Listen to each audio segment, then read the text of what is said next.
Overspeeding and reckless driving were responsible.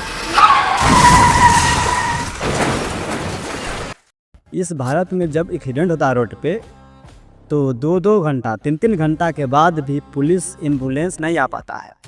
और इस देश को स्मार्ट देश बनाएंगे मोदी जी।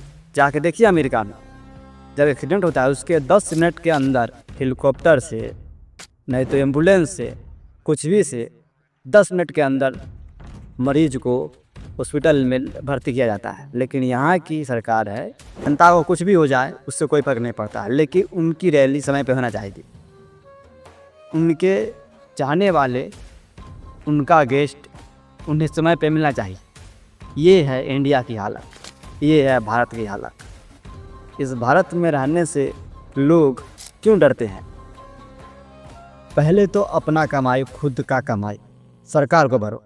उसके बावजूद आपके जीवन का, आपके जान का कोई गारंटी नहीं है। आपके पास पैसा है तो इसी के कारण है जो बड़े बड़े सेलिब्रिटी, बड़े बड़े बिजनेसमैन इस भारत को छोड़ के अलग कंट्री में रह रहे हैं। किस लिए? क्योंकि भारत सेफ नहीं है उनके लिए। इस भारत में जैसे नेता हैं, जनता कभी सेफ नहीं रह सकती है।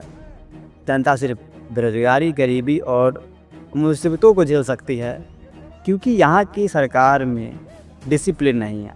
यहाँ की सरकार में वैसा सोच नहीं है जो अपना भारत सबसे अलग बना सके। हम मोतिहारी को मुंबई बना देंगे और पटना को पुणे बना देंगे। बात तो बड़े बड़े होते हैं मंत्री लोगों का, नेताओं लोगों का, लेकिन काम रद्दी भर नहीं होता है, रद्दी भर भी नहीं। अगर इंडिया की सबसे बड़ा पार्टी है कोई तो वो है बीजेपी।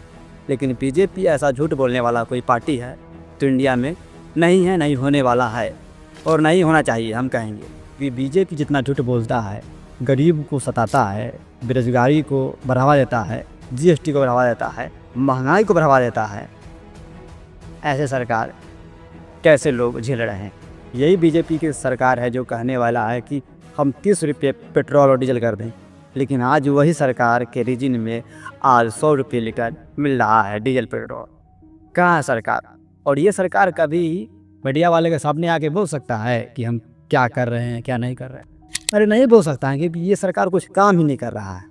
तो इनके पास कोई जवाब ही नहीं कि लोगों के सामने आकर बोल सके कि हम ये कर रहे हैं, हम वो कर रहे हैं। ये सरकार सिर्फ झूठ पे टिकी हुई है, सिर्फ झूठ पे अपनी कुर्सी बनाई रखी हुई है।